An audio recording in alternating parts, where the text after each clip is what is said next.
আজকে উদ্ভাসে আমার প্রথম ক্লাস ছিল, তো সেখানে গিয়ে কি ক্লাস হলো, কেমন ক্লাস হলো তা এই ভিডিওতে বিস্তারিত জানাবো। সেখানে গিয়ে আমার কেমন লাগলো তাও জানাবো। So hello everyone, this is Sizan from Sizan vlogs. তো আমি কোচিং যাওয়ার জন্য প্রথমত সকালে ঘুম থেকে উঠলাম, কারণ আমি সকাল 7টার ব্যাচ নিয়েছিলাম। তো সেখানে এখন যাওয়ার জন্য আমি প্রথমত বাসা থেকে বের হয়ে রিক্সা নিলাম। তো রিক্সা যাওয়ার সময় দেখলাম আবহাওয়াটা খুবই সুন্দর, তাই ভালো লাগতেছিল।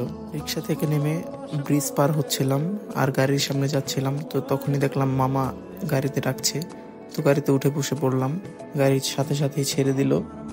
তো আমার গন্তব্য এখন মতিঝিল, আমাকে মতিঝিল যেতে হবে। বিশ্বাস করেন বাইরের যে আবহাওয়াটা খুবই ঠান্ডা। তো মতিঝিলের ব্রিজের সামনে আমি নেমে গেলাম, তো ব্রিজ দিয়ে হাঁটবো। তো ব্রিজ থেকে দ্রুত হাঁটার পরে নেমে যাচ্ছি ব্রিজ থেকে। তো হাঁটতে হাঁটতে বলি, যারা আমার পেজটিতে নতুন তারা প্লিজ পেজটি ফলো দিয়ে রাখবেন, এবং নতুন নতুন ভিডিও আসলে প্লিজ লাইক কমেন্ট শেয়ার করবেন। তো হাঁটতে হাঁটতে আমি উপরে তাকিয়ে দেখলাম কনস্ট্রাকশনের কাজ চলছে, অর্থাৎ মেট্রো রেলের কাজ চলছে, এখানে মেট্রো রেল হবে। তো আর কিছুক্ষণের মধ্যে আমার ক্লাস শুরু হয়ে যাবে। তো আমি একটু দ্রুত হাঁটছিলাম, হাঁটতে হাঁটতে মতিঝিলের মেন জায়গায় চলে আসলাম। তো এখানে দেখলাম নটরডেম কলেজ। এই নটরডেম কলেজটির অপোজিট পাশেই ছিল আমার কোচিং সেন্টার, অর্থাৎ উদ্ভাস কোচিং। আমি সেখানে যাওয়ার পর আমাকে দেখিয়ে দেওয়া হলো কোথা দিয়ে যেতে হবে উদ্ভাস কোচিংয়ের মধ্যে। তো 5তলায় হাঁটছিলাম, উপরে উঠেই দেখলাম উদ্ভাসের কোচিং সেন্টার। তো ভিতরে প্রবেশ করলাম, প্রবেশের সাথে সাথে এক ভাইয়া বলল, তোমার ক্লাস 502 নম্বর কক্ষে। তো আমি ঢুকলাম। তো আজকে আমার প্রথম ক্লাস ছিল কেমিস্ট্রি ক্লাসটা শেষ করলাম। কোচিং ক্লাস শেষ করে এখন আমি বের হব। বের হওয়ার আগেই এক ভাইয়া আমার আইডি কার্ডটা দিল।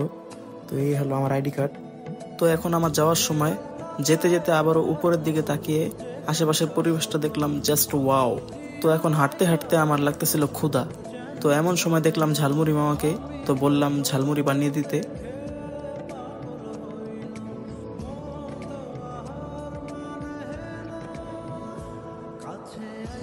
তো এই যে আমার ঝালমুড়ি খেতে খেতে ব্রিজ দিয়ে হাঁটছিলাম। তো এমন সময় দেখলাম নিচে আমার গাড়ি চলে আসছে, তো সাথে সাথে গাড়িতে উঠে পড়লাম। তো আজকে ব্লগটা কেমন লাগলো একটু কমেন্টে জানাবেন। তো এমন ব্লগ পেতে আমার পেজটি ফলো দিয়ে রাখবেন।